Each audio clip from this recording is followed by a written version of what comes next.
All right, guys, VandySports.com, the YouTube channel. We're back. Justin Angel staring like a crazy man into the camera. Just happy to be here. Jacked up on caffeine and who knows what else. But Sean Williams, Justin Angel here. Another spring practice roster preview. We've been doing a lot of these. You guys have given us good feedback on them, so we're going to continue to do them until you tell us that we suck, and then we'll stop doing them. Maybe. We'll see. What do you think, Justin? They may tell me that after they watch the defensive back one. They'll be like, well, that guy don't know anything about defensive backs. Well, that's too bad. We're going to post this one, too, so it doesn't matter what they think. This one's going up regardless, so... But anyway, obviously, this one's going to be focused on wide receivers and tight ends. We're going to put the pass catchers in one group, so we'll be talking about that. But first, always want to suggest Vandy Sports YouTube channel here. Hit the subscribe button, hit the notification bell.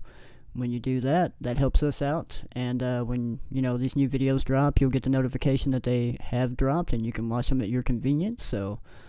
Great for you, and always encourage everybody to subscribe to VandySports.com. That's where I'm located. Justin's located. He chimes in every once in a while, and that's where all the good, juicy, behind-the-scenes basketball, football, baseball coverage, recruiting coverage happens at VandySports.com. So $9.95 if you want to sign up for a year. Still of a deal, so please subscribe. And if you're already on there, hey, hope you like the videos too. We share them on there as well. It's just extra stuff that we like to do, and get Justin Angel involved because he likes to talk about football. So I do. That's one of my favorite things. My wife would agree with that. Obviously. So with that being said, we are going to talk about the wide receivers and tight ends on the spring football roster for Vanderbilt. Obviously, they've already had their first spring practice under new head coach Clark Lea. We've got that video already up on the YouTube channel, but we're going to look at the roster and kind of break that down. One thing I noticed in creating this, and I created it from the official roster, Justin, is, and we talked about this before we hit record, not a lot of bodies on the wide receiver unit, but there is some experience coming back, 3 individuals in particular. But one young guy that played pretty well last year that I think is pretty intriguing. But Justin, just kind of give us a rundown what you see on the screen in terms of wide receivers that are coming back for Vanderbilt and everything like that. Well, and as you said here, a lot of experience, just not a ton of bodies here in the wide receiver position. Kind of losing Jaden Harrison and kind of put a dent there in the roster a little bit. But when you're looking at the group here, you got 3 guys that have been productive, and you're looking at Cam Johnson, local product from here at Brentwood Academy. Yeah, please say Brentwood Academy. Don't say Brentwood. Start a civil war again. Yeah, I just started. That's right. I don't like high school football in Tennessee. I started a civil war in the last video, and so I don't want that to happen again. All right, Cam Johnson, he led the team with 56 catches and 545 yards. He's more of the slot type. That's what he's done for Vanderbilt. He's not exactly just, super straight line fast, but he's always done a really good job in the short to intermediate routes, running some of your bubbles, doing some of those things. And I think Cam would be able to just take his game to a new level.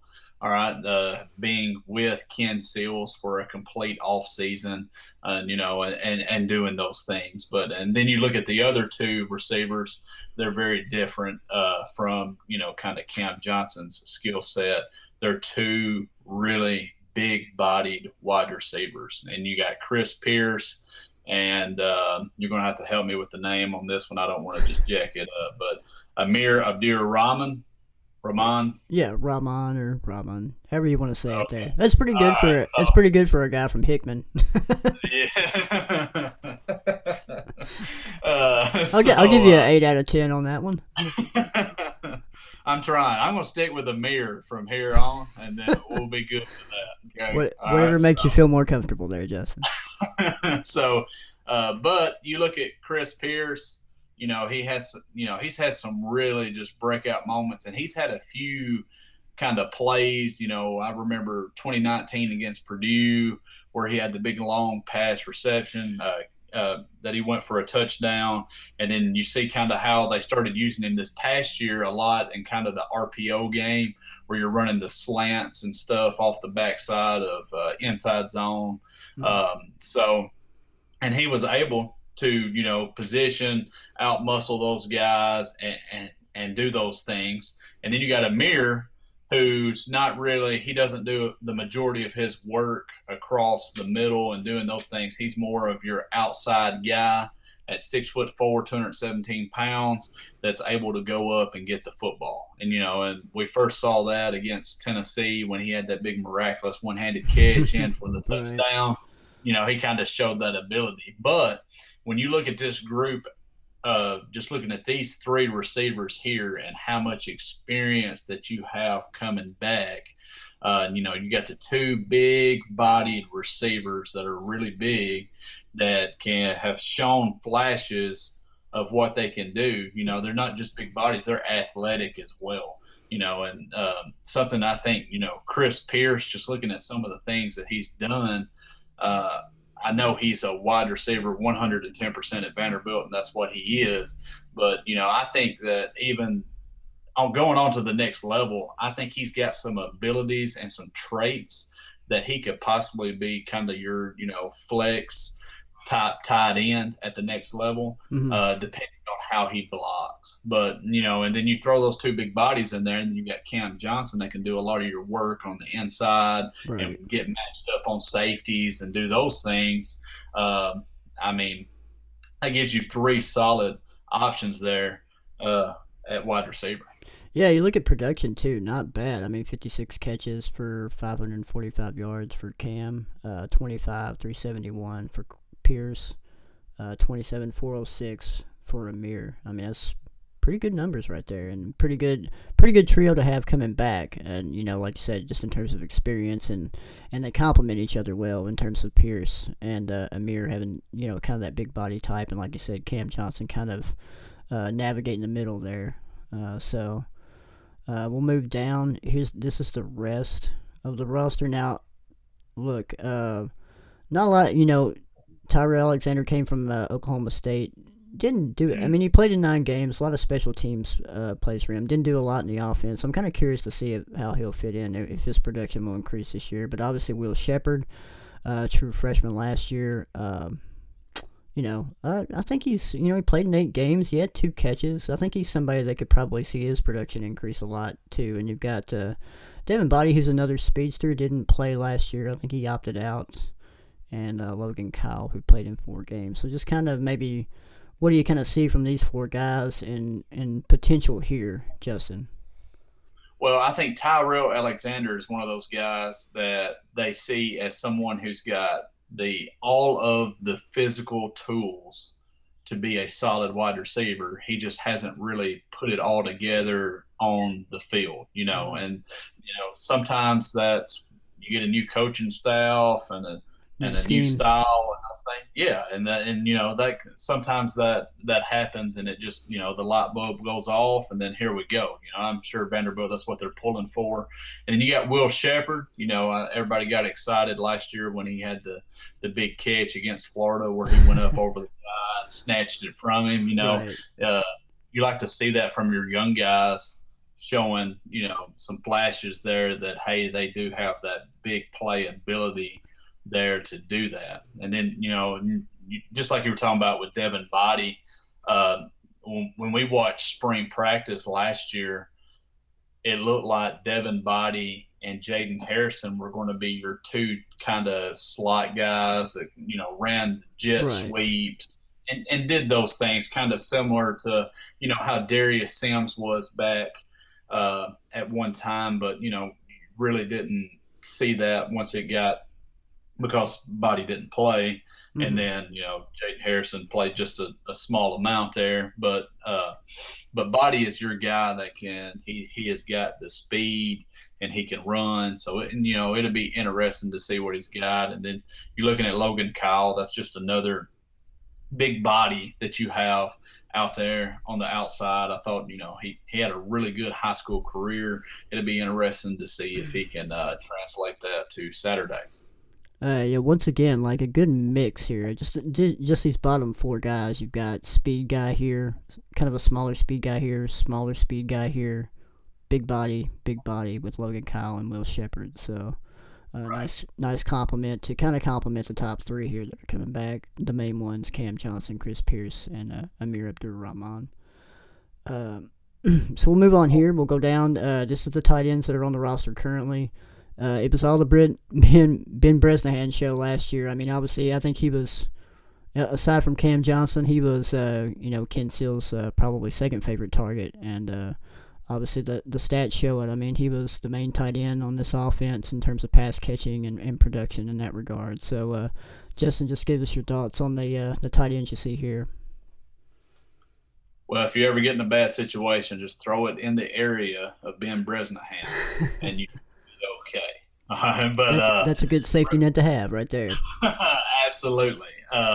And Bresnahan, he kind of came onto the scene late as a sophomore. You started to notice, even though Jarrett Pinkney was on the team, his senior year did not go as well as you had hoped. But you notice that Bresnahan was getting targeted just as much or maybe even more than Pinkney was there the last couple of games. And, Right. and he made plays when he had that opportunity. And he comes out this past year and has 28 catches for 300 yards, 4 touchdowns, made a lot of big plays. Those numbers aren't just great and just jump out at you, but for a tight end, playing in that spread system that they had this past year, Mm-hmm. that's pretty good, and they believe that there's a shot that he could be one of your better tight ends in the Southeastern Conference this upcoming year. And just looking, at the kind of past production there, that's possible. And then you look at the other guys, there's not just a ton of experience there. You got Justin Ball, who's been more of a bigger body, a blocker type. And then you got Gavin Schoenwald, who played mostly special teams. But and it's just like I was talking about earlier. Schoenwald, he when we've seen him in practice and things, he has shown flashes of being able to do some good things. Sometimes when you have a coaching change and you change scheme and do those things, then some coaches like certain traits more than others, and then kids can flourish under some systems and not in others. Gavin Schoenwald's been a guy that's been fired up by Vanderbilt, and doing those things. He's a kid, been a local product, somebody definitely hoping does well. But I think he has the ability to do so. So maybe with a fresh start here, he's a guy that could be a key contributor. And then you got Joe DeCourcy, who's more probably your blocking type, and then Diego LaMonica, which is somebody that we heard a lot of good things in the offseason last year about how they thought that there was a shot that he was going to get some playing time as a freshman, and then I'm pretty sure he opted out before the season started. So, but as like we said, if you're looking at this tight end group, you're definitely looking at Ben Bresnahan, and it's just going to be interesting to see who steps up along with him. And it's also going to be interesting to see how much tight end usage there is. Last year there was some where they used multiple tight ends, Right. but there was also a lot of times when it was just Bresnahan that was out there. It's going to be interesting to see how Rye approaches it. Are they going to play multiple tight ends? Are they going to play one tight end? Mm. What do they ask of their tight ends? Some of those systems very, very differently in how they use that position.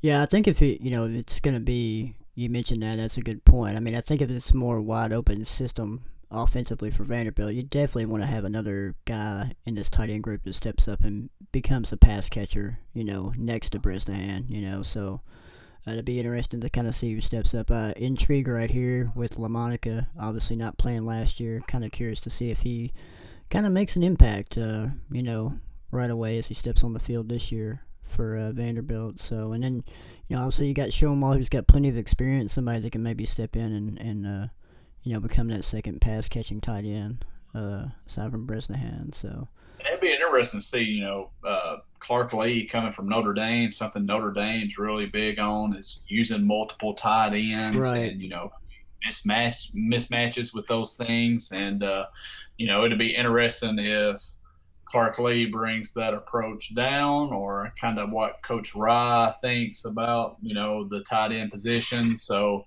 it could go several different ways there.